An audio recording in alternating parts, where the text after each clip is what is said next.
Hello, everyone, and welcome to this special presentation from the Hawaii International Real Estate Council. We're so glad that you could join us today. My name is Patrick O'Neill. I'm the principal broker at Luxury Homes International, and here today as the president of the Hawaii International Real Estate Council. A quick disclaimer here, and if you want to read through that, feel free. You're going to have to speed read it. We're going to move it right on. Want to say a big thank you to the board members and the staff for helping to put this event on and all the events throughout the year, and especially Crystal Bise, who is in the control room again here today. So thank you, everyone, and thanks, Crystal, for everything that you do throughout the year. And a big warm welcome to all the members of the Hawaii International Real Estate Council. Glad that you could join us, whether you're watching this live or in the video record. If you're not a member of the Hawaii International Real Estate Council, let me tell you what it is. We coordinate educational presentations throughout the year that are really focused on our international clientele that are buying and selling here in Hawaii. And you can see a little laundry list here of some of the presentations that we put on throughout the year. And very practical knowledge, things like taxation, dealing with HARPTA, FERPTA refunds or exemptions, immigration, etc. If you are a member, you also know there's a whole suite of other services that you have as well. Now, if you're joining us today as a guest, you paid your $20 guest fee. Well, I've got a deal for you today. Just pay another $10 and that'll apply towards your membership for the year. Today's event will be free to you as well as the future webinars, and you can see the other benefits that you get for joining. So if you're a guest today, you pay $20 for another $10 full membership. Don't want to pass that up. Contact Crystal will put some information into the chat, or feel free to reach out to me as well. And one of the other big benefits for members is you have access to all the video replays of all the presentations. I go back and I refer to these all the time, especially the HARPTA, FERPTA, and the taxation, the technical things. It's really a great resource to be able to go back and take a look at. So do consider that. And a huge thank you to our sponsor, actually our annual sponsor, guaranteed rate sponsors. Every single event that we do throughout the year would not be possible without them. And please give a warm virtual welcome to the regional manager, Mr. Anders Hostelley, who's going to give us some not such great news on the interest rates, but also to introduce his team. So Anders, great to see you, and take it away. Well, good morning. Thanks again for giving us the opportunity to be a sponsor. We love having this privilege and being in front of all of you. As far as the bad news, Patrick and I, we were talking, and we're always talking about mortgage rates, but yeah, rates have really kind of moved up this week. You probably heard about that. Mortgage rates are hitting 7% again, but I mean, there's a lot of hope that we should see rates kind of calm down and come down a little bit in the next. I want to ask real quick. Did you just say 7%? 7%, I did. Okay, all right. So your loan officer telling their borrower, quoting that type of rate, it's for real. It's for real. Yeah. Right. So anyway, it is what it is. But here I am with I wanted to introduce. We have Christopher Laboretti. And I have Jeremy Halsey to speak with you, and we'll make it real short. And Jeremy, I guess you'll talk first, and then Chris, you'll be up, and then we'll be done. Thanks. Awesome, thanks, Anders. I'm going to say something you're probably not hearing too much of these days, and that's actually that there's opportunity to help more buyers get into homes. And I'm going to give you a couple of examples of exactly how we can do that. First off, for most first-time home buyers, the big challenge to buying is coming up with that down payment. And for these buyers, there's good news. There's actually down payment assistant loan programs that are truly no down payment without the geographic restrictions of USDA loans. So these will be for home buyers making less than $150,000 a year, and can potentially be for purchases up to $700,000. But when I look at it, where I see the biggest impact this is making, it would be for buyers who are making between $80,000 and $90,000, and that number is based on 80% of AMI, who really want to get their foot in the door and own in Hawaii. and who are also willing to look at condos of under $350,000. So that's one opportunity. On the other end of the spectrum, another type of buyer who's having problems and being kept out of this market are those who have more than 20% down, but maybe can't qualify on the income side. Maybe it's the self-employment's too hard to verify. Maybe they work under the table jobs, or maybe they're buying that Hawaii single family home with 2 wet bars and know they're going to be able to make the payment, but they're not able to use rental income to qualify. For those sorts of buyers, there are programs out there that allow them to qualify based on the strength of their down payment and reserves alone without having to consider income. And those are for loan amounts up to $3 million. So really a lot of opportunity for those buyers who are having trouble because of income qualification. And then lastly, there's a chance to help more of our senior buyers and sellers. For sellers and buyers age 62 or more, they may be able to use the equity from the sale of their home as the down payment on their new home, and they get a reverse mortgage to cover the rest. And this is just going to allow them to have no mortgage payment in retirement, which is going to allow them to have a retirement that they might not have imagined prior to this.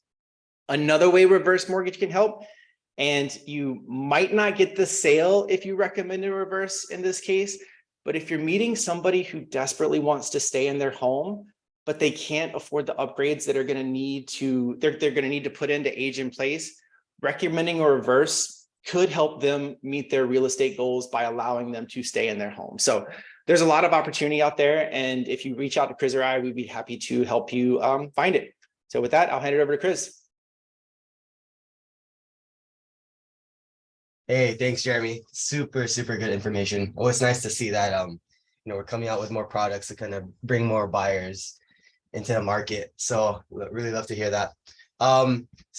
Good morning. My name is Chris Alberetti with Guaranteed Rate. And as always, thank you all for having us. So I just really want to quickly go over, in my opinion, one of our more valuable programs that's available to any realtor.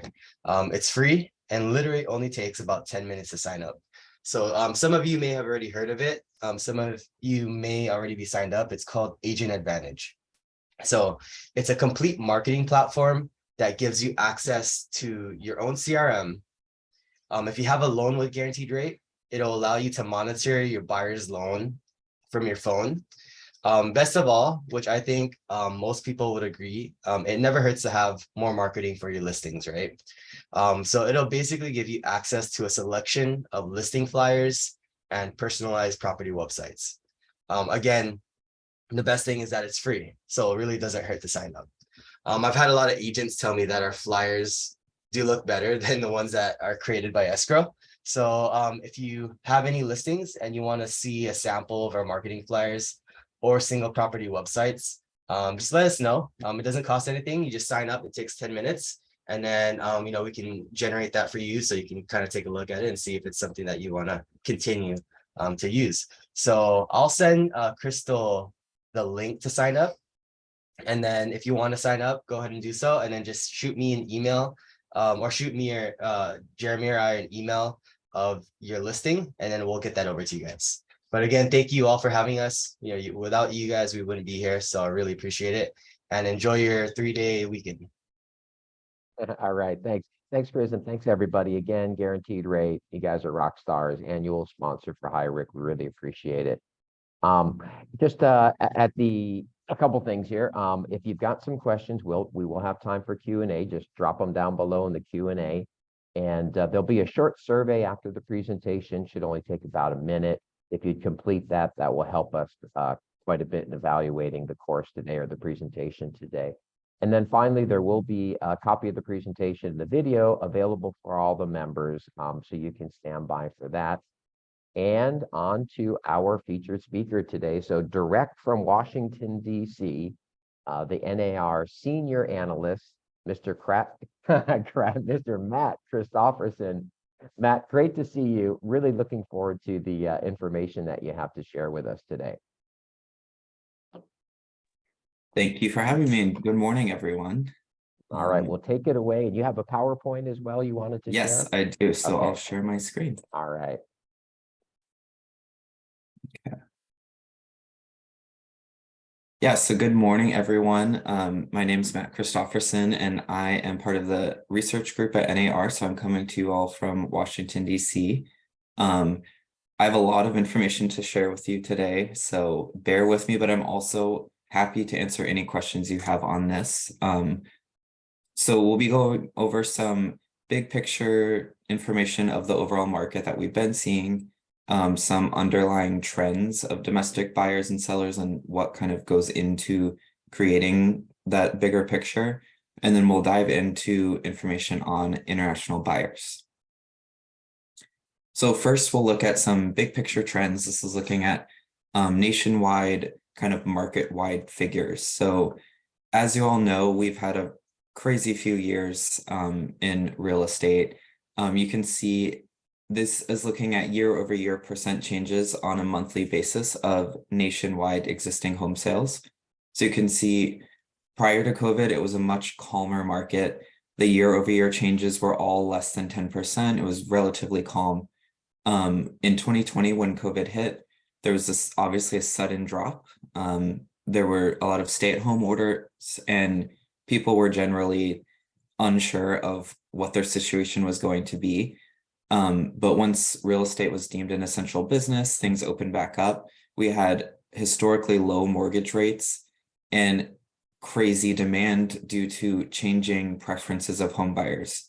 They were able to move further out, work remote. There was a lot of movement, which I'll get into.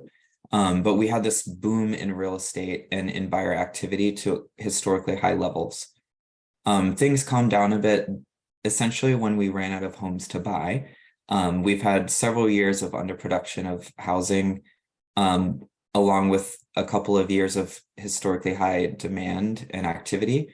Along with, in the past year or so, you can see that impact from the higher mortgage rates.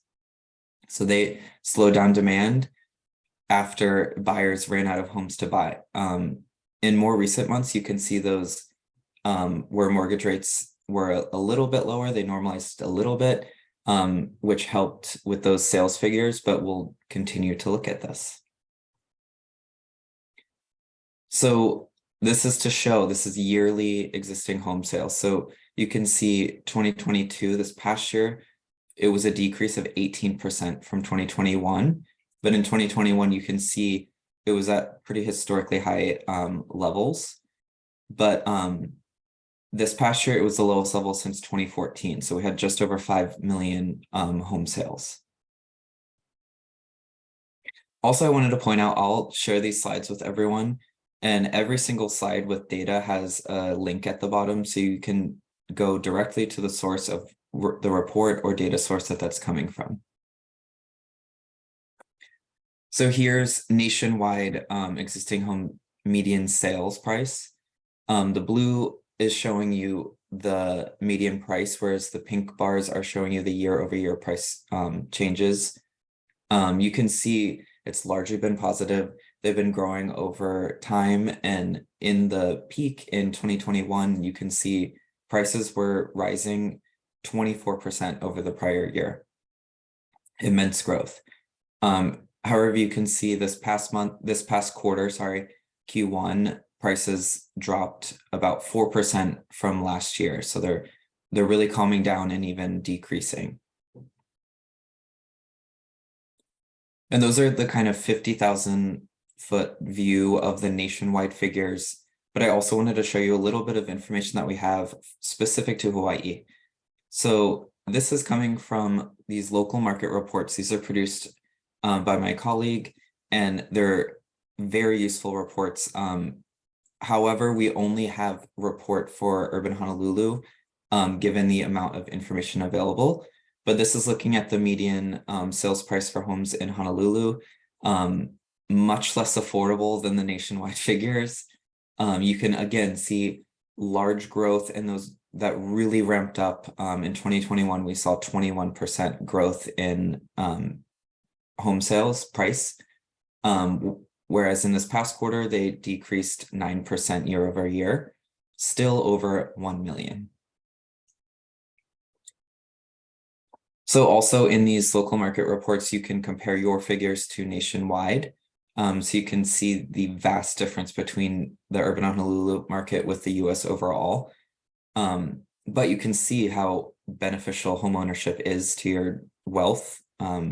If you bought a median priced home in the Honolulu market just 3 years ago, you've already gained $240,000 in home equity. If you bought 9 years ago, the equity that you've gained on a median priced home in Honolulu is almost the median price of a home to purchase in the US.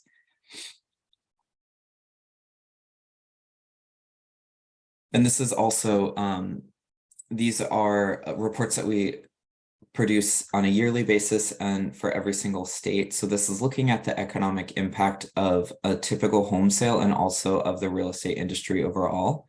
So in 2022, the real estate industry accounted for $22.3 billion, or 22.7% of your gross state product. And you can see the economic impact of just a typical home sale in Hawaii is over $219,000. So you can really use this in any messaging, especially with any local lawmakers or anything like that, to really show the impact of what you all do. And so those are the kind of the main figures that you see in the headlines and in the news, and that it's common to see sales and prices, but that doesn't really tell the full picture of the market and what's going on. So I wanted to go into some underlying trends that kind of contribute to that overall picture. So I just showed you how homeownership in the market and the craziness has really benefited those who are already in homes, but who it has kind of hurt are first-time buyers and would-be buyers. This is from our annual profile of home buyers and sellers, and we look at the percentage of buyers that were buying for the first time. You can see that this peaked in 2010. That was when the first-time buyer tax credit was introduced, and in that year, 50% of buyers were buying for the first time. But that's generally decreased with decreasing affordability and inventory. And it really took a dive this past year where only 26% of buyers were first-time buyers. And this is to really illustrate how competitive of a market it has been. This is a monthly figure, and we ask realtors how many offers they received on their most recent sold house. So this is an average, and for several years before COVID, it was typical to receive about 2.5 offers on a home that was sold. As you can see, that really ramped up with the boom in the market. And in 2022, it peaked at 5.5 offers for the average sold home. Again, you can see that drop off with the slowdown in activity, but it still more recently has ramped up again. And even this past month, we're above pre-pandemic levels with 3.1 offers on an average sold house. So it really remains a competitive environment. So when you're competing against a lot of other offers, obviously a common way to have the most competitive offer is to pay in all cash. This is typically more of an option for those already in homes who have built up that equity. And again, another way that first-time buyers are less likely to be able to compete. But with competitive market, we're still seeing a lot of cash buyers. We're at the highest level since June of 2014, where almost 1/3 of buyers were paying all cash. But even just this past month in April, 28% of buyers were still paying all cash.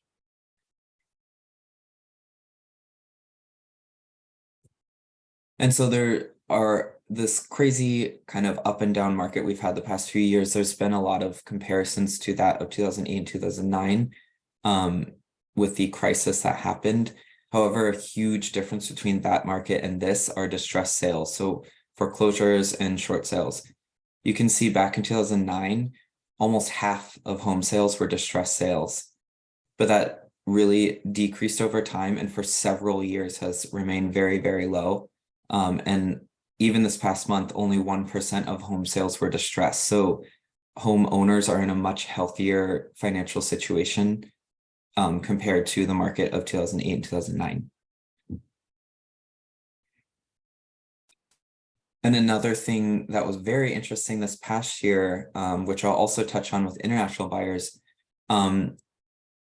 people moved a lot further. There was a lot of migration within the nation, but people on average moved a lot further than they typically do. So this is, again, from our profile of home buyers and sellers. And each year we report the median distance in miles that people moved from the house that they sold to the one that they bought. That's typically between 10 and 15, closer to 15 miles. But last year it shot up to 50 miles. People were moving further out of cities. They were, with remote work, they were able to live further out. They could move closer to family and friends. They could buy a home with an extra bedroom for a home office, or simply just to have more space and outdoor space. And along with that, there was a shift also in the types of areas where they bought. So typically, it's by far majority or most common to purchase in suburbs, suburban areas. And there's still about a fifth purchasing in small towns. But in this past year, with buyers moving further distances, we saw an increase in those purchasing in small towns and rural areas. Like I said, with remote work, people were able to move further out from those urban centers. They can move out to, again, have another room for an office. You could have more outdoor space. Or with these increases in home prices, if you, for instance, had another child and need another bedroom, you might need to move further out simply to afford a home with all of the features that you need. So those were the main national figures that I wanted to go over, kind of set the scene, and then we'll kind of compare that to international buyers. So our international transactions in US residential real estate. So this is a report that we produce on an annual basis. We're currently in production with the 2023 report. So that should be released around July of this year. So definitely keep an eye out for that for updated figures. But I'll be going over figures from the 2022 report. And that survey was conducted in April of last year. Every year we ask about the period from April to March. And we surveyed over 9,000 realtors nationwide. And we look at any international buyers they worked with. We look at where they came from, where they're purchasing, and their preferences as far as intended use of the property, the types of properties they're buying, and the types of areas that they're buying in. We also look at the prices that they buy at, and also the sources of leads and referrals for these realtors working with international clients.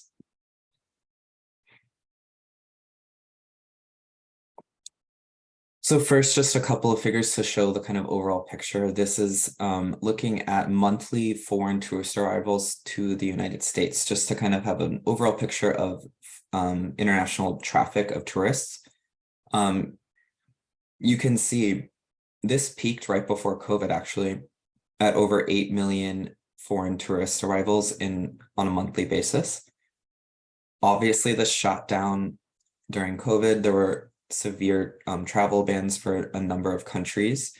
And even after bans have been lifted, it's generally more difficult for people to travel.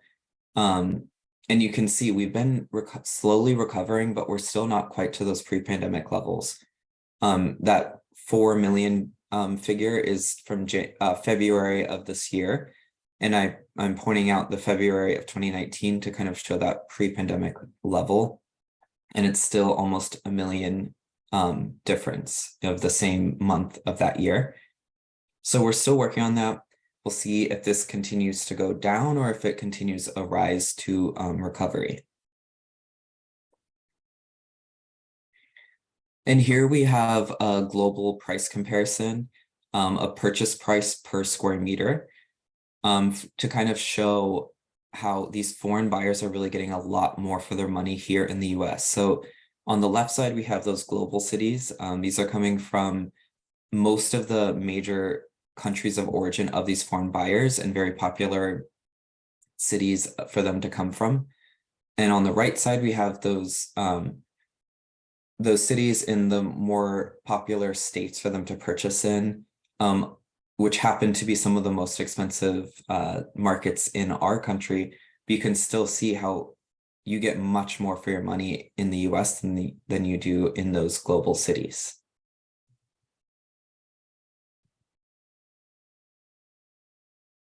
So we'll go over some purchase volume, the number of homes they're purchasing, the dollar volume that equates to, where they're coming from, and then also the states that they're buying in.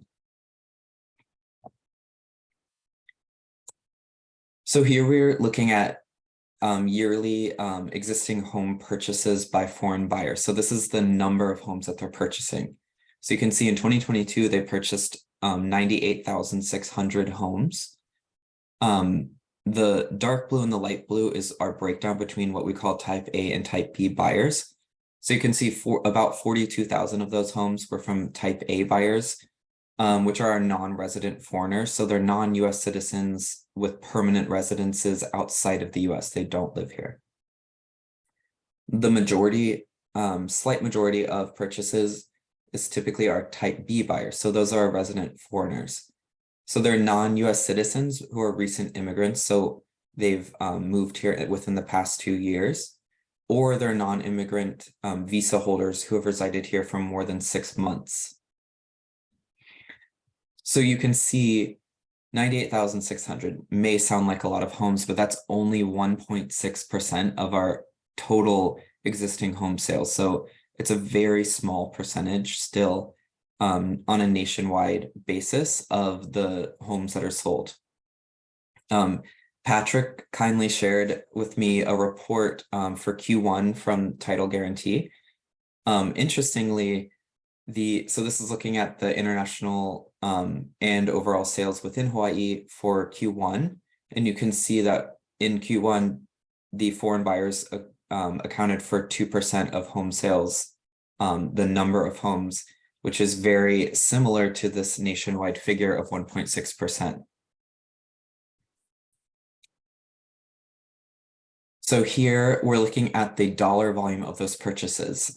Interestingly, you can see here, I'll just go back really quickly. It was a slight decrease in the number of homes purchased from 21 to 22.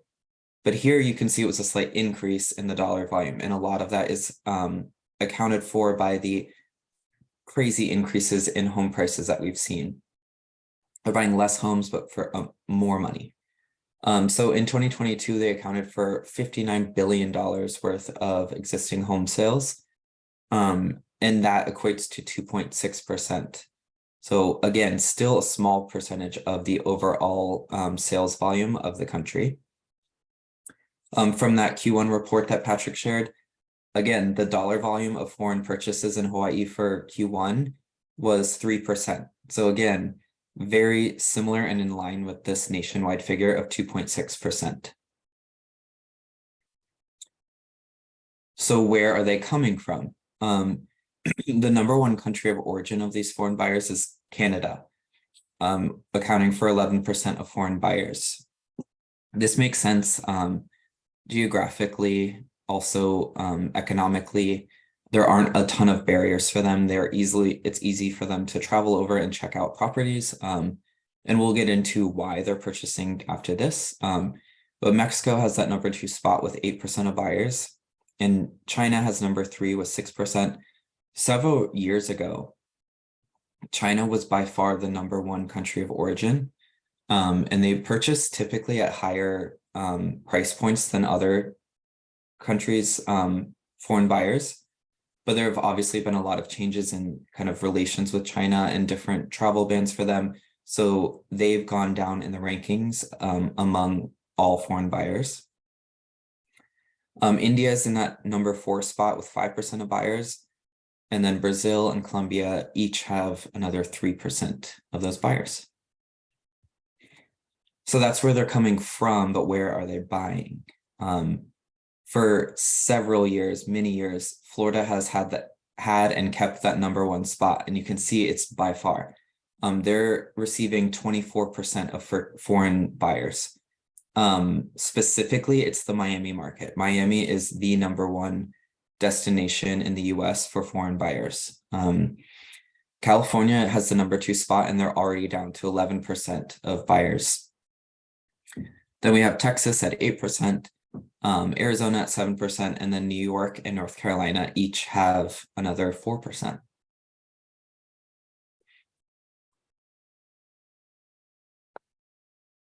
So we'll look at the purchase price of foreign buyers and compare that to our domestic buyers.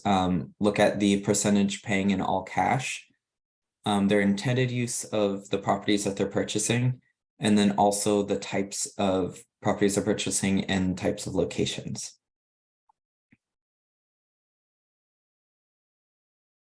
So, like I said, generally foreign buyers are purchasing at a higher price point compared to domestic buyers.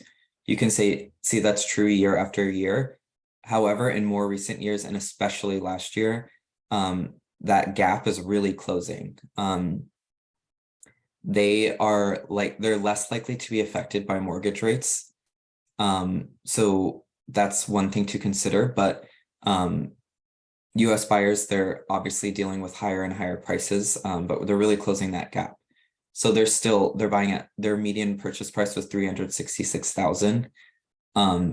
Interestingly, we also look at the average purchase price.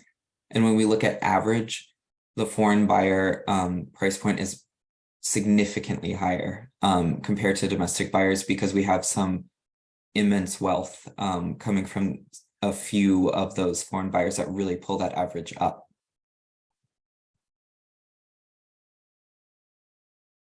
So all cash buyers are also much more prevalent among foreign buyers. So part of that is the types of people who are buying. They obviously have to have a certain amount of money to be able to be buying another property abroad.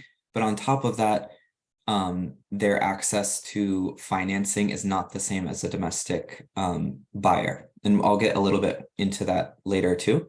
But as you can see consistently, foreign buyers are paying all cash much more frequently than domestic buyers. So 44% of foreign buyers were paying all cash. So this is a breakdown.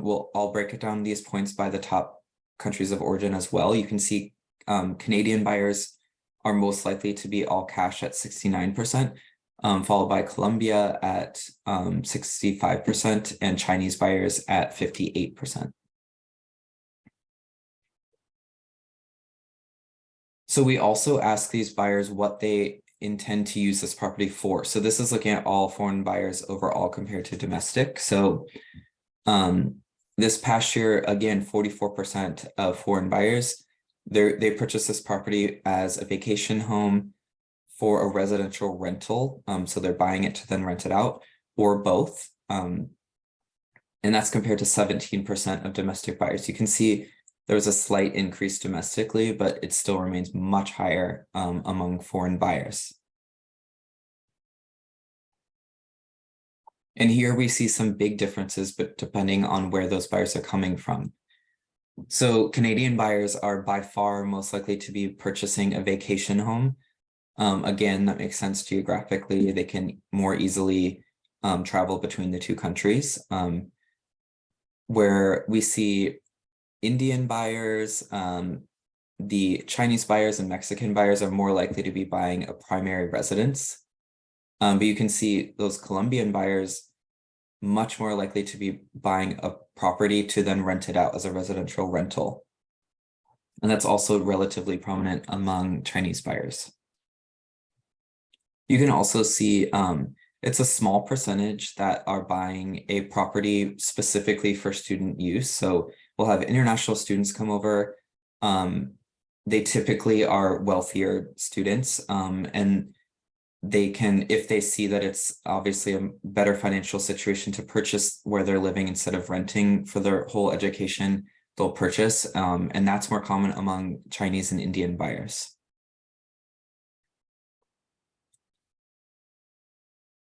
So here we're looking at the types of properties they're purchasing.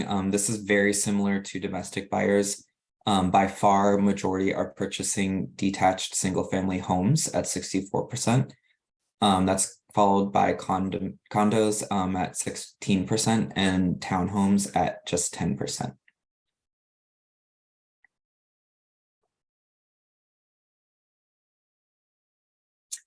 We also have this breakdown among the top 6 countries. So here we see less differences among them. It's still far majority detached single family homes.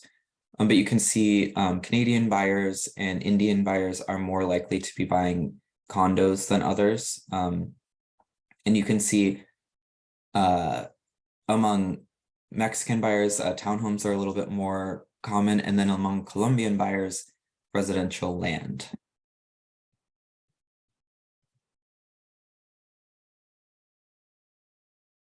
So here we're looking at the location of where these buyers are buying. So if you'll remember, among domestic buyers, this past year we saw this shift from urban centers more into small towns and rural areas. This didn't happen with international buyers, which makes sense when you think about how they're planning to use these properties. If they wanted to use it as a vacation home or for rental, there needs to be in a place that has demand and is accessible. So they're still more likely to buy in urban or suburban areas. And again, here's this breakdown among the countries of origin. So you can see still most likely to be in suburban areas, but we see those Brazilian, Chinese, and Colombian buyers more likely to be purchasing in cities and urban areas. Remember, those Colombian buyers are most likely to be purchasing for residential rental, so it makes sense for them to be purchasing in more accessible areas.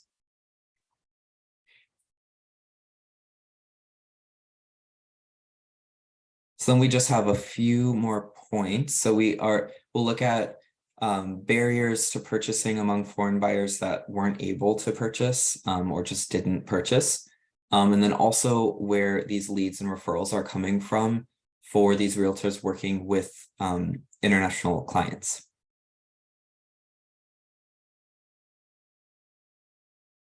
So every year in the survey, we ask the respondents, also, if you're working with an international client, did you have any that were not able to purchase? So this actually has gone down over time, but even this past year, 38% said that they even had an international client they were working with and was looking at properties, but did not purchase. So why? What's holding them back? So with increased home prices, decreased affordability, and also decreased inventory, it's no surprise that the top 2 reasons are the cost of property and not being able to find a property to purchase. This is, again, this very similar with domestic buyers and really demonstrative of the market we've had. You can see the year-over-year changes of this from 21 to 22. Those light blue bars are 2021. And you can see those top 2 reasons are really the 2 that shot up from the previous year due to what has gone on in the market. After that, we see not being able to obtain financing or qualify for a mortgage in the US. Again, that's why a lot of these buyers are paying all cash. That's followed by property taxes and not being able to move their money from their country to the US. And finally, this is where these realtors are getting these leads and their referrals for these international clients. So it's very similar, again, to domestic buyers. They're typically finding their agents that they work with through word of mouth, referrals, and repeat business. Same thing for these international clients. They're most likely to find them from personal contacts. So it's fantastic that you all are on this international council. It's important to stay involved and network, and also network with international councils and global councils in other states. They could have clients that are looking to purchase a property in Hawaii, so it's very important to keep those contacts. After that, it's repeat business from a former client. And then smaller percentages are finding them through things like internet searches, their website or paid ads, and also from business contacts within the US. So those were the main points I want to go over. I'll answer some questions, but also wanted to point out, especially with the 2023 report coming out, I recommend following our research social channels. You can scan that code and it'll bring you to all three. And then you'll have daily updates on our research and also when that international report comes out. Awesome. Matt, thank you very much. Really good information. If anyone has any questions, drop it in the Q&A. And then Matt, got a couple questions that kind of came up along the way. One is, would you be willing to share your presentation materials? Yeah, absolutely. I made it to be shared. Every slide has a link to the source that data came from, so I'll definitely share that. Thank you very much. And I know we have some members on our presentation today that work with our local leaders, and we constantly hear this: prices are so high because of foreign purchasers, but it just does not play out when you look at the stats and the percentage, correct? Right, exactly. That's what I always like to point out. They're less than 2% of home sales. So they really do not have the power that some people are saying. They don't have the pull. The numbers just aren't there.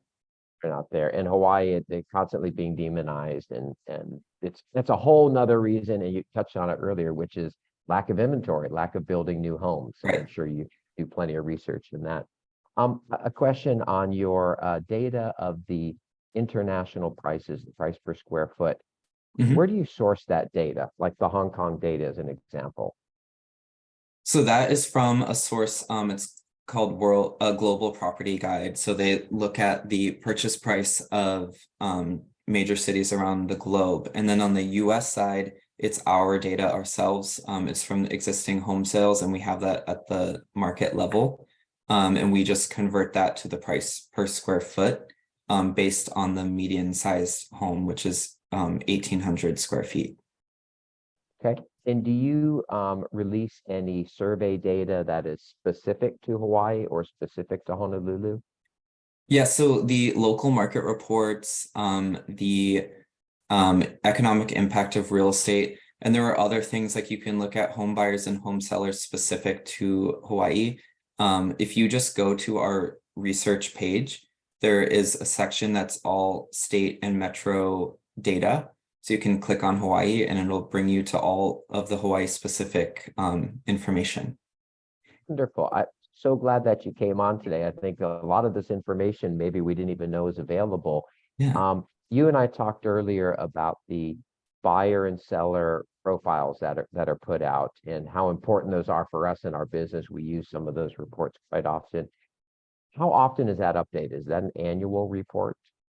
Yes, that's an annual report, and we published that in November. So a lot of the domestic figures that I was showing you today were from the report that we just released in November. And we'll have obviously another one this year, but we also have some spin-off reports to kind of look at that same data in different ways. One that I always recommend people check out is our home buyer and seller generational trends report. So we take that same data and then we slice it by generation, so you can look at similarities and differences between those two. Oh, wonderful. Okay. Mhm. Well, I don't think we have any other questions that have come in. I think you did such a great presentation. Matt, can't thank you enough. We have another presentation coming up, and we're actually covering doing business in Canada and China and how it relates to the clientele when they arrive here in Hawaii. If you don't mind, I may reach out to you again and we'll have you do a little something on that, because Yeah, it will be a absolutely. nice dovetail in there. Yeah. Okay, well, to Matt and to everyone that joined us, thank you very much for taking the time today. We'll have a video presentation as well as Matt's information that'll be sent out to everyone. Again, if you're a guest joining us today, another $10, you're a full member, so don't miss that. So with that, everyone, be happy, be safe, and aloha.